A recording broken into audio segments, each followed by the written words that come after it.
have a master's degree in commerce. In my undergraduate, I did entrepreneurship and innovative management as a subject. I did financial management, strategic management, accounting. I also did my master's thesis on what behaviors make a small business owner successful and what success means to them. So I think it's safe to assume that I know on a theoretical level what factors are more likely to lead to success when starting a business.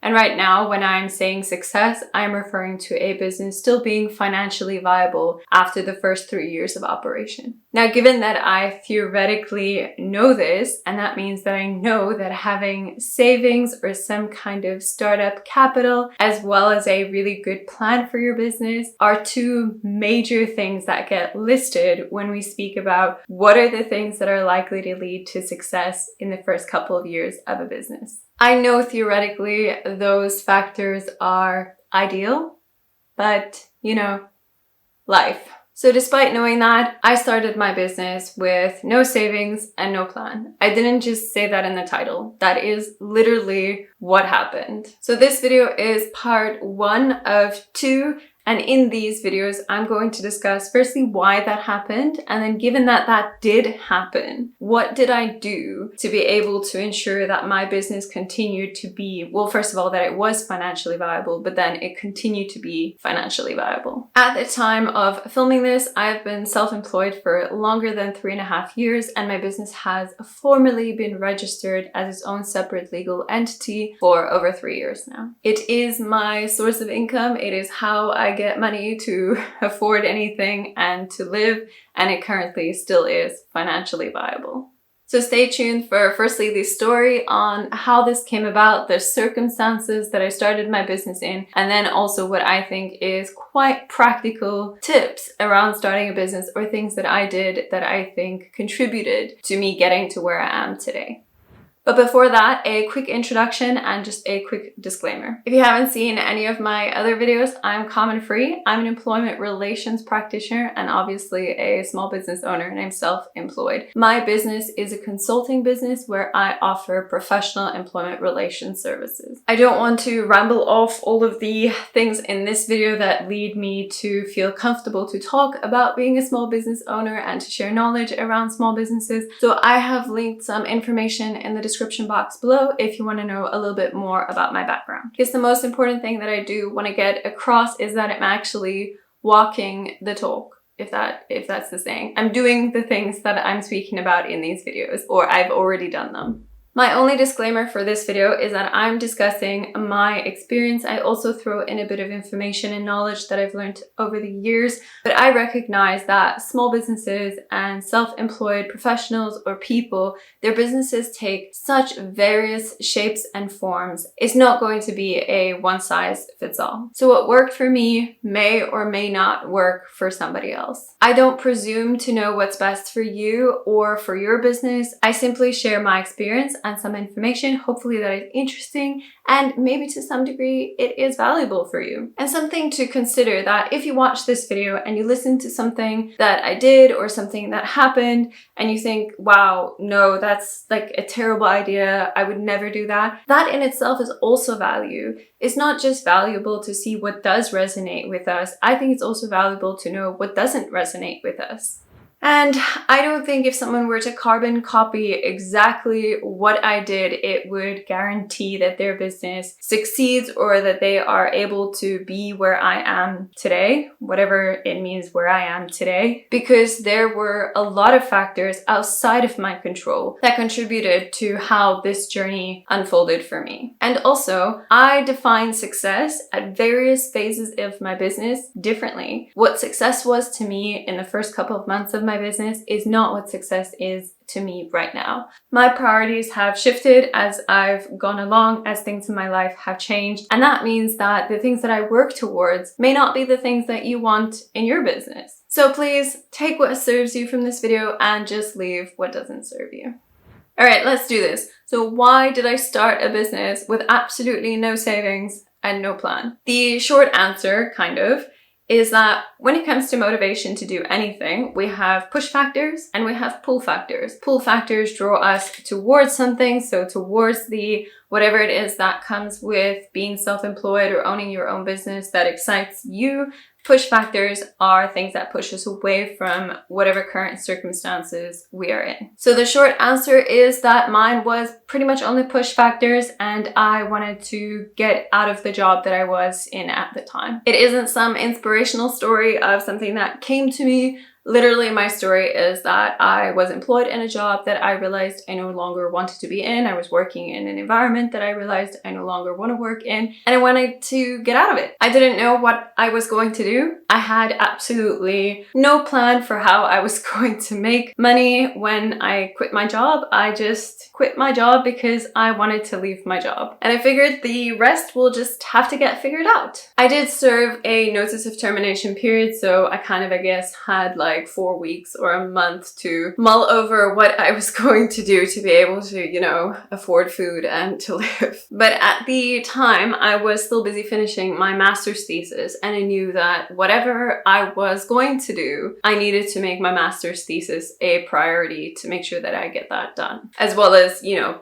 being able to pay my tuition. So those are some of the difficult factors that contributed to the situation that I was in when I first started my business. I had no savings, I had no plan, and I was also really busy with an incredibly time-consuming thesis that I had already committed to, and I'd already done all the subjects for my master's, so this was like the final stretch to get it done. At the time, I was not married and I was not part of a dual income household. I was living on my own and I was only responsible for me, but it also meant that I didn't really have somebody else in my house earning an income that I could rely on. And then lastly, at that stage, I was still recovering from what I refer to as a burnout phase. My energy levels were really, really low. My productivity levels were very low compared to what I can usually operate at. So that was another factor that made things a little bit difficult at the time. Then there were things that actually contributed to making my situation a little bit easier. And I'm not telling you this stuff because I randomly like talking about my life, or I randomly like remembering what situation I lived in like 3.5 years ago. The reason I'm telling you this is because the context matters. The factors that we have that make it harder for us to earn money, to start a business,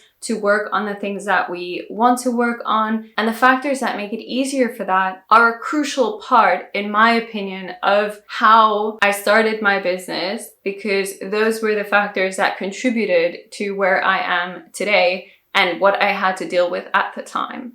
So I kind of want to stop saying where I am today, because that kind of sounds like I've made it, I'm at the end of wherever I want to be. That's not what I mean at all. I just mean I got to a point where my business structures are set up, I can derive an income from my business comfortably, and all of those things. It's not like I've made it. Anyway, back to my point. I think it is important to be aware of what are the challenges we're facing, what are the hurdles that are in our way, what are the things that's going to make things a little bit more difficult, but then also, what are the things that we have that we can use? What are the things that are contributing to making it easier for us to achieve whatever it is that we want to achieve? So some of the things that contributed to making my life a lot easier at that point in time was thanks to my mom. I had no debt to pay off. So I had no study loan that I needed to pay off. My mother had paid for my tuition for most of the years that I studied, and then I only paid for the tuition in the last few years of my master's degree. Not having to pay off a study loan, in my opinion, is a massive lift off of my shoulders. So I could focus on my studies and paying my tuition at that point, but I didn't have to worry about paying back a loan.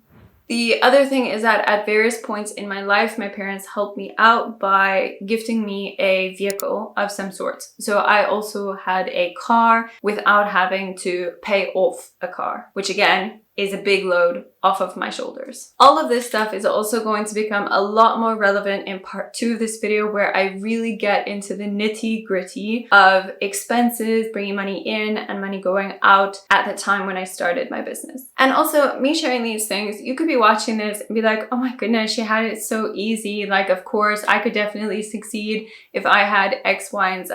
And true, it helps not to have debt. It helps to have a vehicle that I wasn't needing to pay off, but none of those things guarantee that my business was going to be financially viable. The reason that I am noting those things is because I think it is important for us to know what is helping us and what is going to be potential challenges, or what are challenges that we are facing when we start our business. And these things make a difference, and they are unique to all of us. So I'm sharing things that were really beneficial to me, but I'm pretty sure if I were to speak to somebody else in their circumstances, I'd be able to identify things that I think is extremely beneficial to them that I didn't have at the time of starting my business. Now, the final major contributor that I want to discuss that I had at the time of starting my business, before I get back into the story of practically starting my business. So I might not have had a plan and I might not have had any money, but what I did have was quite a lot of knowledge and experience with the service that I was going to offer. That is to say, I had a lot of career capital. During my time as an employee, I pumped a lot of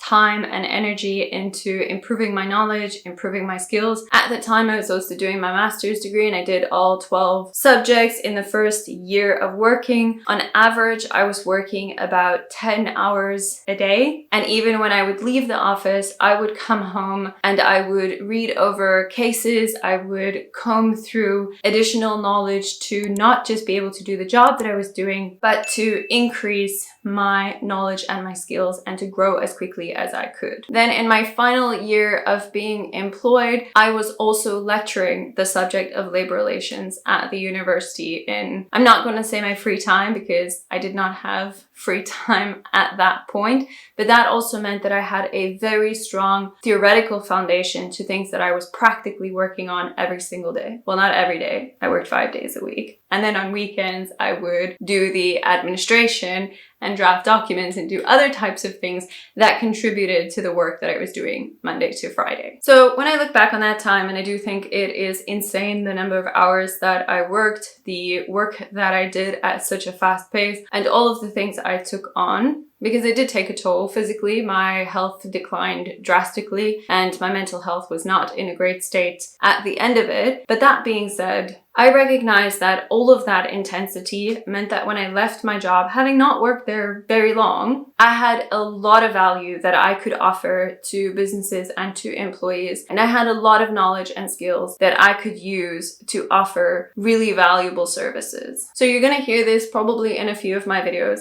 While I had a lot of concerns and fears around what it meant to be self-employed, where was I going to find clients? How was I going to make this work? How was I going to bring in money? How was I going to manage my finances? How was I going to deal with all the legal aspects? I had a lot of doubts around being a self-employed professional, but not once did I doubt whether I could genuinely offer value as an employment relations practitioner. And that, to date, aside from some other financial burdens that I didn't have that other people might have, I think was the biggest contributor to what helped me in the initial parts of my business, but what continues to help me today. There are 4 main things that I'm going to discuss in these videos. The 4 main things is I started my business without a plan. So I'm going to discuss what my goals were, what my priorities were, and how things unfolded given that I didn't have a plan. Then I'm going to discuss a lot, and this will be in part 2, how money came into my business, what I did to get money into my business, and how I limited my expenditures. So how did I limit money leaving? And then the final thing that I'm going to discuss is how did I mitigate risks around being a self-employed professional. So let's start with a no plan and what my goals were. And basically how I went from, oh my goodness, I have no idea what I'm going to do for money, to I'm going to be a self-employed professional. I'm going to start a business. There's lots of little details around how I started my business that I'm not going to include in this video. There's lots of people that were involved in how I started my business, but I'm going to just try to give an overview of the big factors and the way that I remember it. So when I decided to leave my job, I was vocal about it because that's how I am with anything that's happening in my life. I talk about it. I was vocal about why I decided to leave my job, and I was also vocal about how I had no idea what I was going to do to survive financially. And people being people, what I found happened when I just authentically shared with people what was going on for me is that I found that people really wanted to help me. People started making suggestions and presenting me with opportunities, and specifically, people were presenting me with opportunities to do odd labor relations jobs while I finish up my thesis. So my mentor and the person who is responsible for all of my passion around labor relations and employment relations and industrial relations was one of those people who presented opportunities to me and voiced a willingness to pass work onto me that he didn't want to do. And those offers from people got me thinking, yeah, this is great. Maybe this is what I can do. Maybe I can do some odd labor relations jobs while I finish up my thesis. And because I had been vocal about leaving my job and then started getting vocal around wanting to find part-time labor relations work or doing odd labor relations projects, someone in my network, when an opportunity presented and somebody spoke to them about the issues that they were having in their company, mentioned me and suggested that they give me a call because I was going to, in their words, start my own business.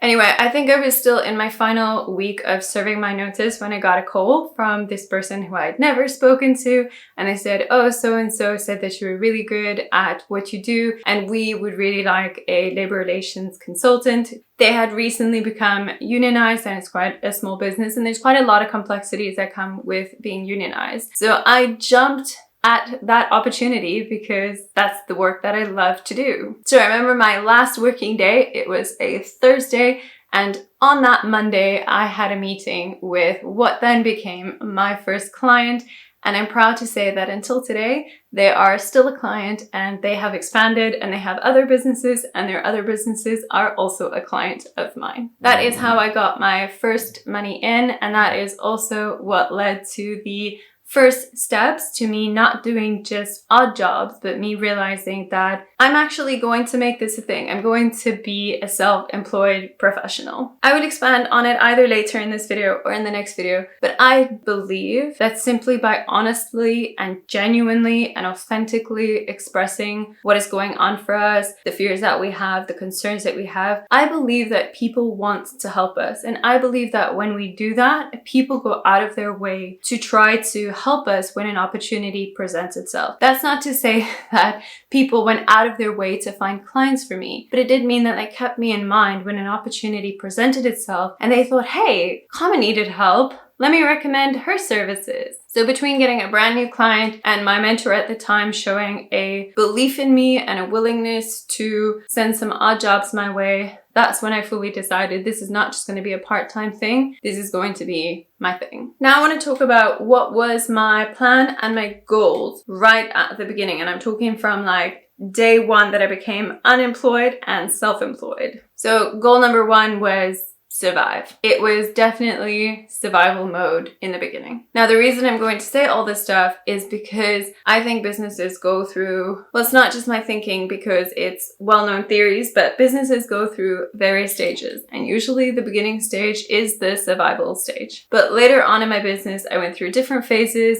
I go through phases of it being very stable. Then I go through a time of wanting to change up my priorities, wanting to take a different direction, wanting to grow again, going through risks again, and so forth. So right at the beginning, my plan was survive. Survive by getting some money in and also limiting my money going out as much as I possibly could. In part two, I'm going to discuss very practical ways that I cut my expenses to the bare minimum. Now, financial metrics are not high up on my priority list. Usually, that's not to say I don't care about finances. I do care about finances. It's just not my number one priority. However, in the beginning, I needed to survive. I needed to be able to afford food. So financial metrics were very important to me in the beginning. Financial metrics in the form of money coming into my business and limiting money going out of my business, as well as being able to afford to complete my studies. Now, one of the reasons I shared the whole background around when I started my business is because the context matters, and had my priorities or had my circumstances been different, I would have approached business differently. Like I explained in this video, the way that I worked and all of that intensity, and that I was recovering from what I refer to as burnout. So in an ideal world, if I had started a business, I would have wanted to start it with a lot of energy, with it being my main priority and my main focus and the thing that I'm putting all of my money and my energy into. But that was just not the case for me. The case for me was that I was recovering physically and mentally. I also needed to prioritize my studies, and my energy levels were not as high as they usually are. So I didn't push all of my energy into my business. I was trying to establish some kind of work-life balance for the first time in a long time. And I was trying to figure out, how do I do what I love doing in a way that I'm able to sustain doing it, that it doesn't come to the detriment of my physical or my mental well-being, as well as not completely consume my entire life like it had previously done.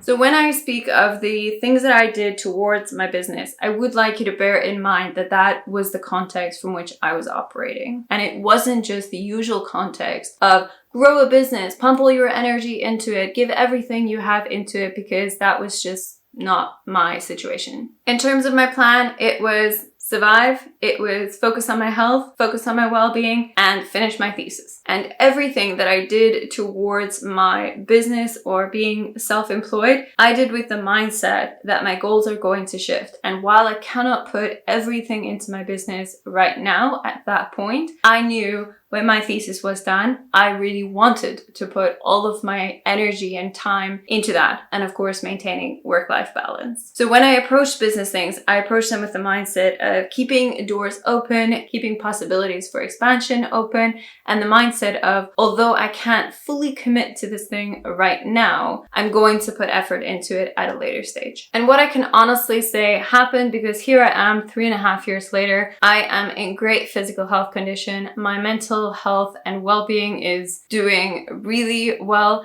and I have managed to figure out a way to do what I love doing and sustain that without feeling the need to take a holiday from the job that I'm doing, or to take time off because I'm simply not coping and it's too much and I'm exhausted. None of that stuff that I previously had. As well as I obviously did finish my thesis. I'm very proud of my thesis. I'm very proud of having completed my master's degree. It was a lot of work, and my business did survive, and it is financially viable. Oh wait, I actually did take time off just one time because I needed a bit of a rest, but that was truly exceptional circumstances that I will speak about in another video. And in another video, I can share how I recovered from being a workaholic and how I keep those tendencies at bay to maintain a healthy work-life balance and to continuously love doing what I do. And that is where I'm going to end part 1 of this video. Sorry, I know that part 1 was predominantly setting the context of my business, speaking about the goals and like how the plan unfolded. But I can promise you that part 2 is going to get really, really practical about getting money in and limiting expenditure, as well as how and what I did to mitigate my risks as a self-employed professional. So if you do want to watch that video, please remember to subscribe to my channel. If you found value in this video, if you found it interesting, please remember to give it a like and comment down below anything that you want to that was interesting for you in this video, as well as anything maybe about your business, because I absolutely love connecting with other business owners and other people who are self-employed. I look forward to bringing you part 2 of this video.